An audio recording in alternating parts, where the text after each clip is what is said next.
Well, this is actually a very simple presentation. I'm going to show you the results of an experiment. Okay, it's a single experiment. I'll tell you a very brief story and what happened. So maybe I should have listened to Jean-Baptiste before we designed this experiment, because you see our numbers here. So we manipulate the source of copper, manganese, and zinc in the diet of transition cows. Okay, from 245 days of gestation to 105 days in lactation. So here's your typical sources of inorganic zinc, copper, and manganese that are supplementing diet. So they're most likely to be sulfates. Hopefully you're not feeding any oxides to cattle. Okay, and obviously as any salt, hopefully somewhere in the GI tract, primarily after they go through the abomasum, they dissociate. But a lot of this dissociates in the rumen as well. And they release ionized zinc, ionized copper, and ionized manganese. Okay, and some of those have implications to what happens in the rumen. So here's an example of copper sulfate pentahydrated in solution. So if it were to be completely ionized, it would become a copper element, sulfate, plus water. And obviously we all know we use copper sulfate to control microbes and bacteria. We do this in cattle as a food bath. We do this in poultry by overfeeding copper to not use any microbial. And this ionic copper can kill bacteria, which means that it can also kill ruminal bacteria. Okay? And the same can be true for zinc in this example here. So ionic bonding is not very strong, doesn't share electrons, so they can more easily ionize. Okay, so ionized zinc can also be bactericidal.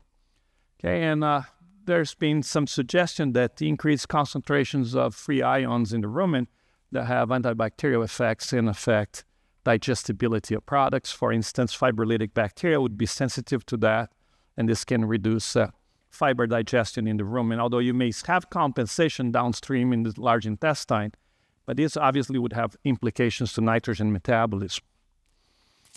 Okay, so here's just an example of sulfate that has an ionic bond. Here are organic elements that in our particular experiment we didn't use. And here is covalent bonding that shares electrons and has to go through changes in the environment, such as a very low pH, to more easily ionize and release the free metal. Once you have free metal, it doesn't matter whatever source you had. They are transported across the epithelial cell the same way, and JB already showed you the transport of copper, the transport of zinc as an example, okay, across the intestinal epithelial cell. Okay, so in our particular experiment, we were comparing hydroxychloride sources with your typical sulfate source, the supplemental trace minerals. Okay, so they were both inorganic sources. So we use this here, or this here, or this here, compared to the hydrated sources of copper, zinc, and manganese in our diet. Okay, so typically, particularly the copper and the zinc, they tend to become very stable in your typical rumen pH. Seems like manganese tends to be less stable, although the measures that I've seen are not probably the most accurate. But they didn't necessarily measure ionize, they just measure solubility, which is an indication there's a potential for ionization. So here's an example of work from Colorado State University, in which they look at sulfate trace minerals or hydroxychloride trace minerals, should be HTM. Okay, and they look at the soluble zinc, the soluble copper, and the soluble manganese, okay, coming from the two sources. And you can see that the sulfate sources are a lot more soluble, particularly the zinc and the copper. Perhaps the manganese not as much different between the two sources. Okay, so one point here is that in the typical rumen pH of a cow of 5.8 to 6.5, these products here would be more stable compared to sulfates, it would release less of the free metal.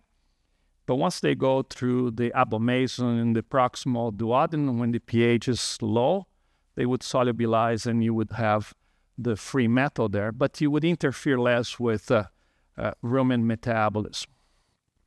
So obviously, at Kevin, anything that you measure in general, with the exception of free fatty acids and beta-hydroxybutyric acid, things tend to go down because of a combination of sequestering, if an animal has disease, of nutrients, extraction by the mammary gland, a little bit of extraction by the fetus, and obviously a reduction in intake that happens in the last 2 or 3 days before calving. So all of that results in reduced concentrations of nutrients in blood. In this example here, you have tocopherol, okay, vitamin A, and in this example, you see plasma zinc concentrations going down, maybe combination of movement to the tissues, reduction in intake, and sequestration because of the pro-inflammatory response of calving. So all of those things may affect blood levels. But you see already a reduction over time, perhaps related to uptake by tissues, but also reduction in intake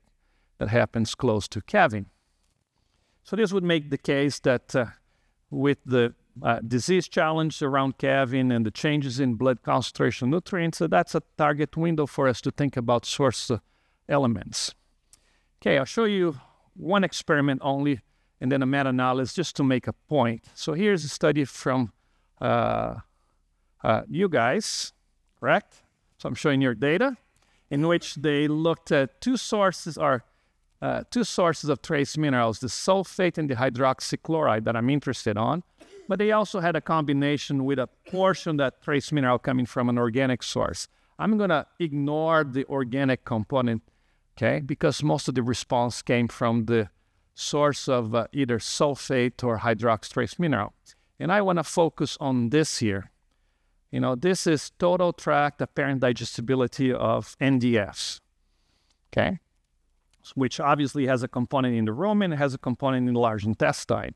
So we're not looking at the rumen here, and that may not show the whole picture, but you can see that there were differences attributed to the source of trace mineral, in this particular case, the HTM, which is the combination of this here and this versus this and this. That's the contrast. So if you look at the combination of STM, it's 49.7, 48.9, and you can see that the values here are about 1.2, 1.5 percentage points greater in digestibility, okay? That's total tract. It's possible that in the rumen, that difference is a little larger than that. It's small, but you're getting a little bit more fiber digestibility, okay, which is telling you that's affecting the rumen. And then Barry Bradford at Michigan State pulled this data together, and what he found in literature, and he looked at the effect of replacing sulfate sources with hydroxychloride on total tract nutrient digestibility. Not a lot of data. It's not a very robust data set, but that's what we have available today, okay? So they applied mixed models to look at the difference. They account for the things that you would expect. They look at the effect size or the difference between the treated and control, in this case, HTM minus STM, heterogeneity of the data, so on and so forth, and they came to the same conclusion. So they found 12 comparisons. So experiments that had a comparison between the same level of trace mineral, but two different sources. And the mean response was 1.5 percentage units, okay?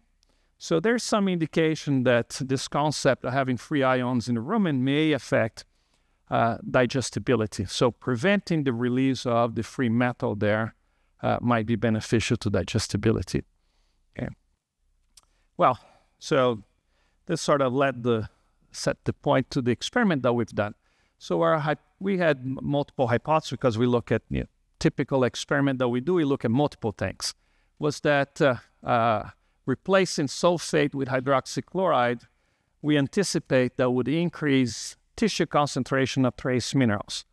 Okay, so less interaction in the rumen with other compounds, and that would improve tissue retention of trace minerals, although I don't have those data to show you because we're just finishing the serum and the liver concentration of those trace minerals.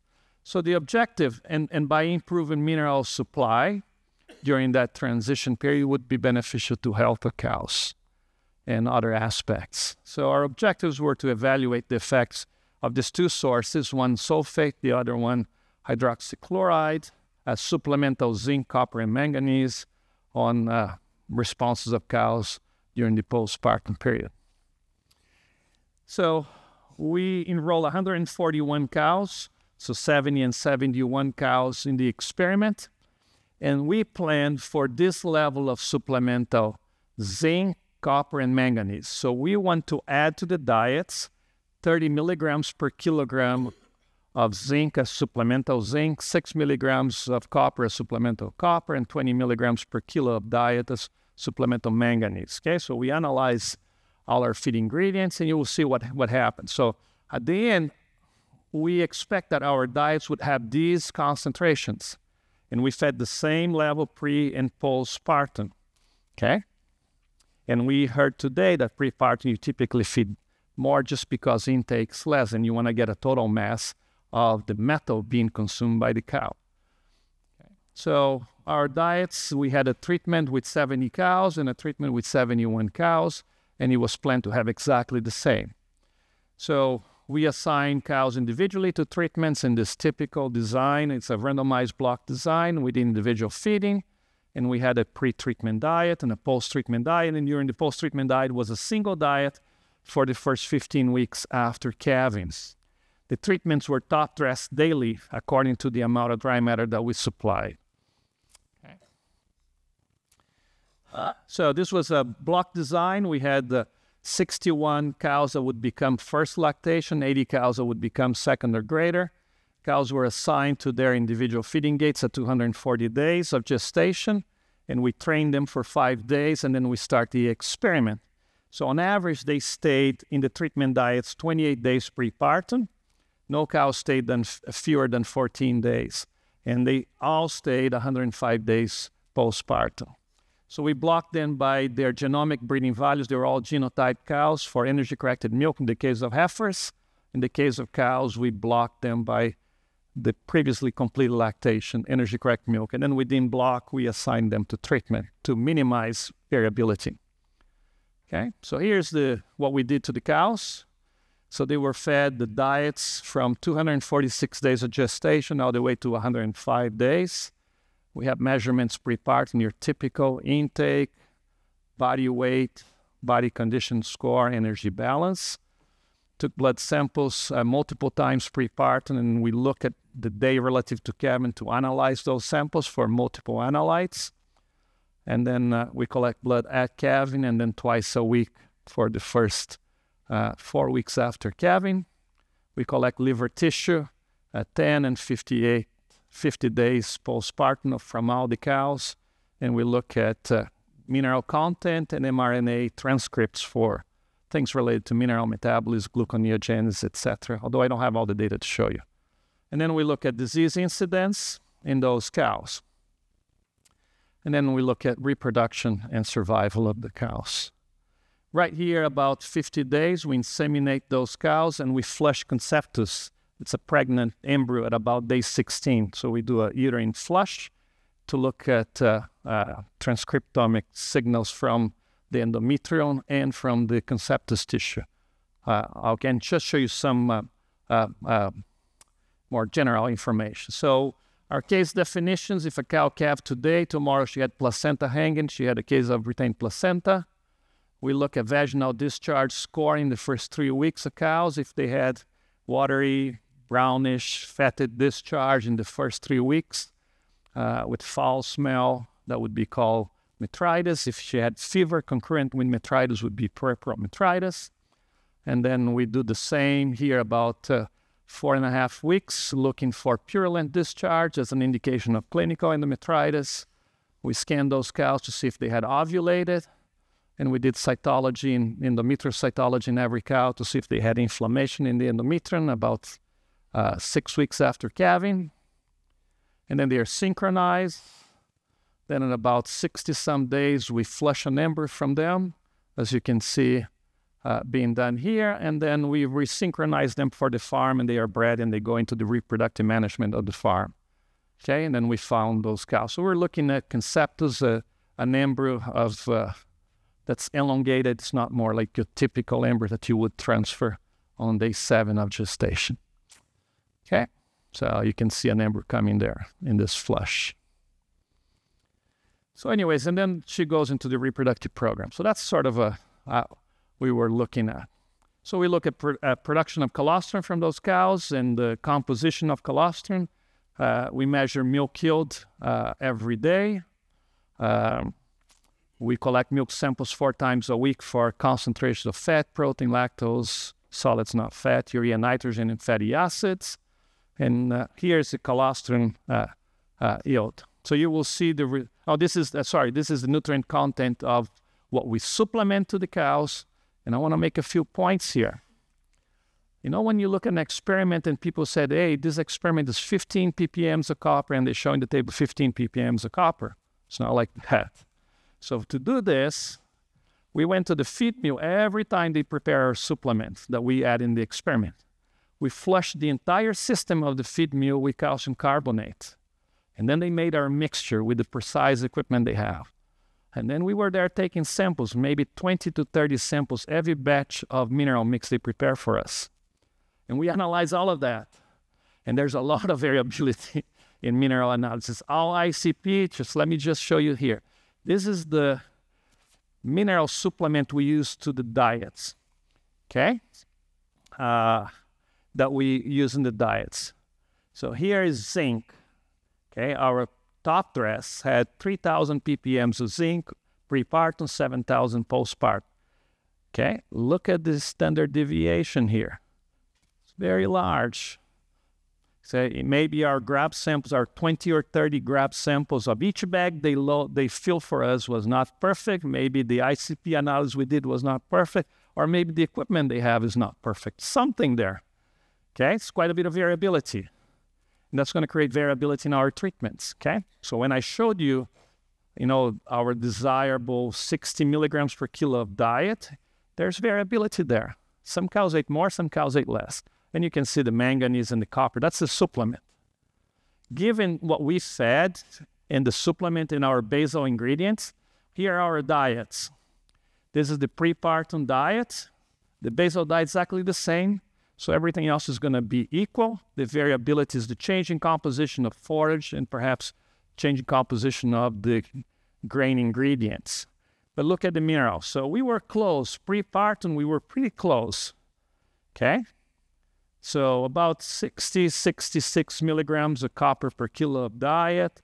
Zinc, 15 of copper. Manganese, 50 some. Postpartum, okay? We had a little more than we initially planned. We planned this to be exactly the same, but it was a little bit more than we actually initially planned, yeah? So now we have a lot more copper than we initially planned. And there's variability, okay, between the diets. And that's what we fed to the cows, not what we planned to feed. Okay, so if you see an experiment that shows exactly what they planned, they probably never analyzed the data. That's probably what happened. Okay, so here's our dry matter intake. We found no difference. You're going to see that in terms of intake of cows, we didn't find a difference. Okay, so cows were eating about 12 kilograms of dry matter pre-part. There's cows and heifers. Cows ate 3 kilograms more than heifers before calving, but no difference between treatments. Okay, and here's our body weight pre-partum. Our heifers calve at about 660 kilos. Our cows 770 kilos the week before calving. So when you put them together, this is the average you see. There's a little bit more intake in these animals here in the HTM, slightly heavier, but it's very small difference, just a few kilograms more than the STM. And the body condition score, they all follow what you would expect, a little difference in intake, but none of them were statistically different at the level of 5% probability. Okay, so here's the postpartum dry matter intake. So no difference between treatments. Our cows ate on average 22.8 kilograms in the experiment because we consider every day, but if you pick here, they were eating about 25, 26 kilograms at that stage. They lost weight, as you would expect, because of fetal weight and also weight postpartum. no difference in body weight change, and as expected, no difference in body condition score change. So in terms of what you can measure of energetics of the body, it looks like no differences there, and that's exactly what we found. So when you calculate net energy balance, because it's a function of intake of the cow primarily, well, because intake didn't differ, energy intake didn't differ, so they were in positive energy balance before calving. When they get to calving, it goes into negative energy balance. And I have to say energy balance is a very crude measurement. Most of the time it's probably wrong. But anyways, and they reach positive energy balance exact same time at about 8 weeks postpartum, regardless of treatment. Okay, so here's blood NIFA concentration as you would expect, very low before calving. It peaks on the week of calving and then slowly comes down. But again, no difference between treatments, whether we analyze prepartum or postpartum. The prevalence of cows with blood ketones above 1.2 millimolar was quite low. We had not a lot of hyperketonemia. So about 5 to 10% of the cows had blood ketone about this threshold, whether you believe or not. But just so you have some sense for the data that we have and the health of the cows that we worked with. Okay, so here's colostrum yield. You're going to see results for one treatment and the other. You're going to see that partition into nulliparous and multiparous cows. There's 60 nulliparous cows, 30 and 30, and there's 81 multiparous cows, 40 and 41. Okay, so what we observed was increased colostrum yield, at least a tendency at the 8% probability. And because they produce a little bit more colostrum, as you can see in this treatment here, there's about 1.5 kilograms more. The yield of components went into that direction. Not that the composition of colostrum changed, but because the yield was a little more, we got more total solids. Okay, we got more megacalories secreted as colostrum energy by the cows that were fed HTM. We don't know very well why this happened, so it's all hypothetical at this point. The milk I'll show you, and I think we have a better idea. Okay, so here's the milk yield. We had a tendency for increase in milk yield in the cows that were fed the Hydroxychloride trace minerals compared to the sulfate. And then when we adjust for fat and protein, so this energy-corrected milk would be a milk that contains about 0.7 megacalories per kilo. It's a milk standardized to 3.5% fat, 3.1% true protein, and 4.9% lactose. Now you can see that these cows produce 1.5 kilograms more. The average of these two versus this is 1.5 kilograms more in the treatment that received HTM. Some of that was because they secrete more fat and they secrete also more true protein. Therefore, the total solid secretion in milk in the first 15 weeks was greater. Okay, so because they secrete more fat, so the groups of fatty acids are also going to be influenced. Okay, so the yield of fatty acids increase, but you can see here now there is a treatment by parity interaction because the increment was primarily in the multiparous cows and not in the primiparous. So here's the ECM of all the cows. You can see where the differences start was about 3 weeks after, although we don't have a treatment by week interaction. Okay, and it stayed constant throughout the experiment. So when you look at fat yield is the same and the true protein yield is the same. Okay, so you get this 1.5 kilograms more. Okay, so here's the milk urea nitrogen. Our diets are exactly the same, so we saw no difference. It goes up just because cows are consuming more nitrogen, so that increases. Our somatic cell score goes down as you expect because this is colostrum influence. Some more inflammatory response there. Maybe a cow we had 2 cows with mastitis in the experiment, so that was not an issue. Now, what we did is we calculate what the diet net energy for lactation should have been given the energy secreted in milk, the assumed maintenance of the cow, which is 100 kilocalories per kilogram of metabolic weight, and the daily change in body weight. So we weigh cows 3 times a day during the experiment, and we calculate the body weight change. And in NRC, in the nascent, there is a formula there to adjust that for body composition based on energy balance. And in the first 3 weeks, we saw a calculated NEL to be greater for the HTM compared to the STM. Okay? So this is the calculated NEL based on the animal responses. You may say, how come your diet is the same and you now get more megacalories per kilogram of diet because of that? You will see that's probably because of disease incidence that's affecting the energetics of the cow.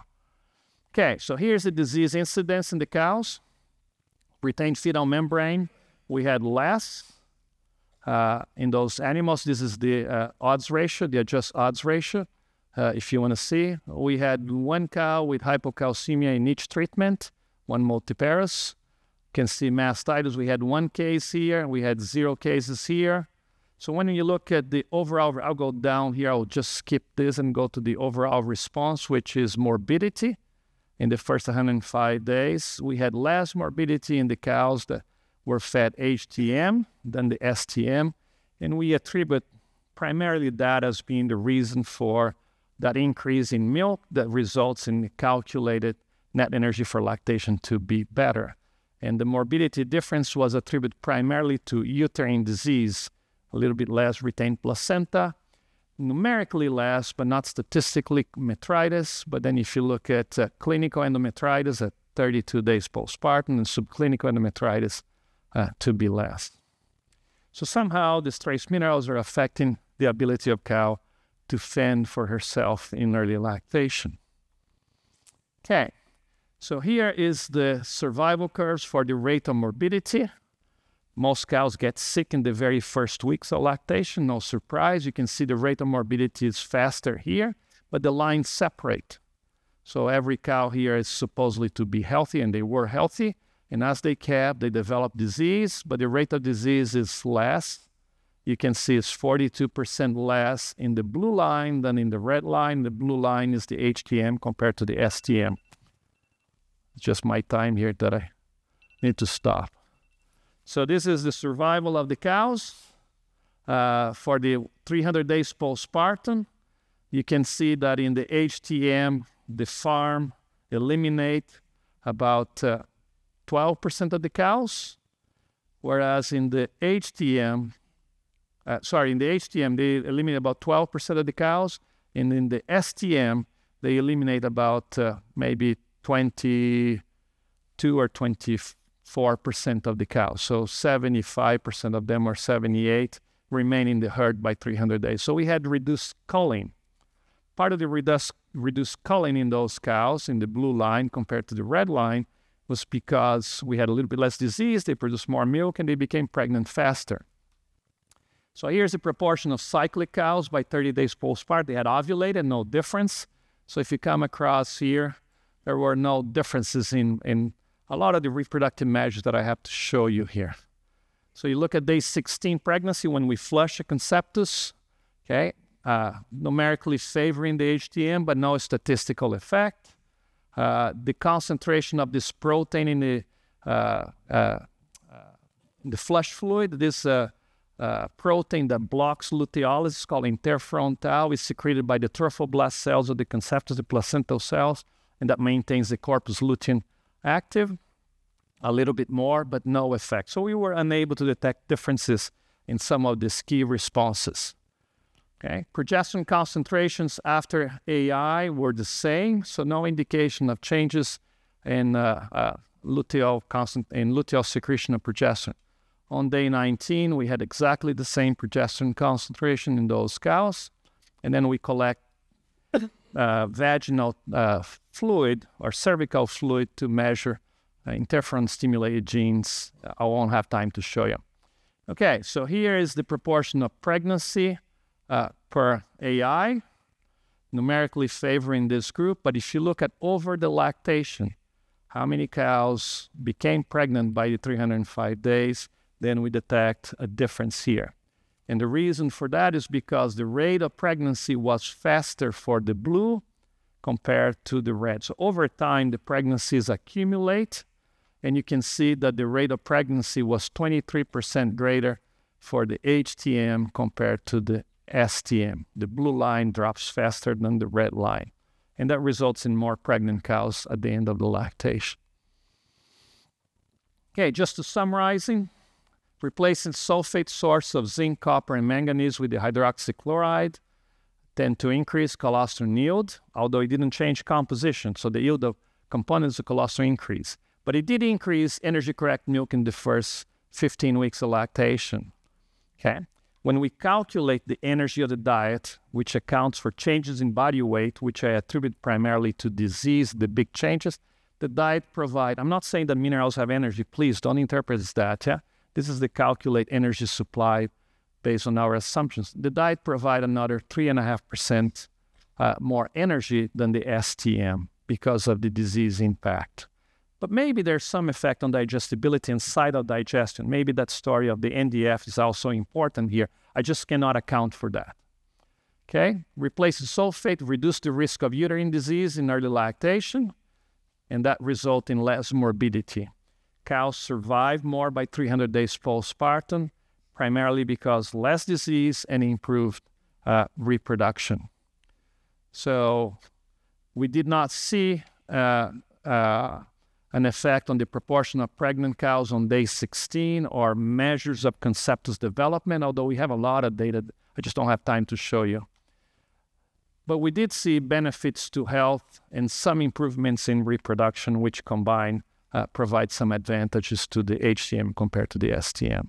So I just want to thank everybody who helped in this particular experiment. It's a lot of work to do all of this. We get no help from our farm, and these guys work 12 hours a day for 12 months, 7 days a week to do this experiment. So, and obviously I want to thank Selko and the team in the USA for supporting this project. Thank you very much.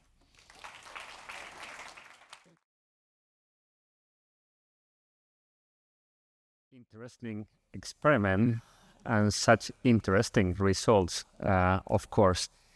One question, leaving the rest for the panel. Anyone?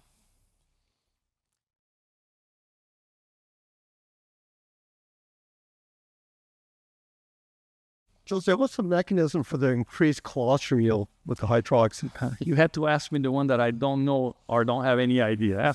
So, you know, we diagnose clinical disease, yeah? We don't know if those things, like such a retained placenta, it's happening before calving. Yeah? So if you look at how, I'll pick retained placenta as an example.